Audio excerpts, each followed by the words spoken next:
rook a2 to try and get pigs on the 7th. You know, maybe queen b5, g5, excuse me, queen g5. We have this extra pass pawn c file now, so we won the pawn, and so we need to make a new plan because this is a different plan now. Well, we played these series of moves because we knew we were supposed to attack b6, and we're slowly trying to build this bishop, advantage of ours. Now with rook a2, you gotta be careful of like queen g5, queen h4, and we need to protect our dark squares a little bit. And so now, what move should we play? Should we hurry and push our pawn, get our queen somewhere? What is the good move here? Bishop rook to b7 maybe? Probably not, I think.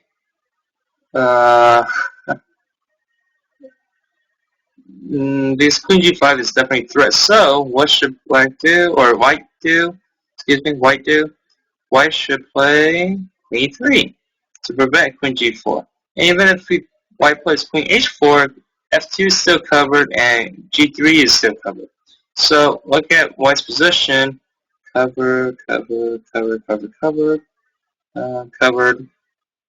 h5 is not covered, but I mean, coming to e2 is not a problem. And now we're preparing to push this pawn on the c file. And so, really, we slowly try to build our advantage on this side. So I always try to have some kind of goal in mind. When you have these positions, we could go for kingside attack, center attack, queenside. Choose your position, which side you want to attack. Then choose which pieces you want to, find, I guess, which pieces to place and stuff. And then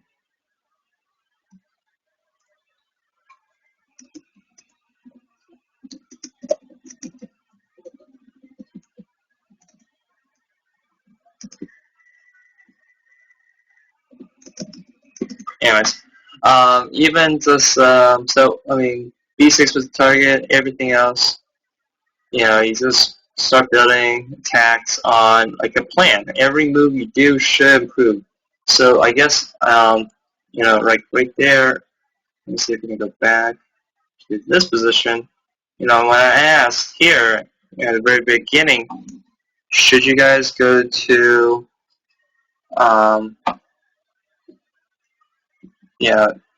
should you go rook b1 or queen a4? These are the type of questions you should be thinking about. I mean, it's hard to think about these in 1-minute chess, but when we play like longer time controls, so like 15 minutes or even 30 minutes, the tournament I'm preparing for is game in 2 hours, and I have 2 hours to think. So I would take all my time to think about these type of things. Should I play rook b1 or queen a4? And figure out, the inner workings of, well, if I play queen a4 first, it prevents bishop d7, I can go to queen a7. The natural looking move is rook b1, but you also have to think about other things. Not just the most natural looking move, but every possible move on the board. Queen a4 is a natural looking move, because if we want to go to the queen side, what better piece to go on the queen side than the queen? So queen a4 is also possible. Rook b1 possible, and so these are things you have to think about. And so yeah. So basically, for this video, we just covered the basics of bishop middle game, just the principles of good bishop, bad bishop, active bishop, and we also pinpointed some plans. So here we deduce that we shouldn't play towards the center. It's pretty much locked up. We shouldn't play towards the king side because it takes way too many moves to set up. And so the most active and the most efficient plan is to attack on the queen side. And so queen a4, rook b1, just win the b6 pawns, a4, a5, and then win the c5 pawn. So all these are what we did for an illustrative game to demonstrate our bishop. Is even though it's bad, it's still good because it's outside the pawn chain. So a little recap: Black has a good bishop here. White has a bad bishop. Black has a good bishop because all the pieces are on dark squares. White has a bad bishop because all the pieces are on white squares.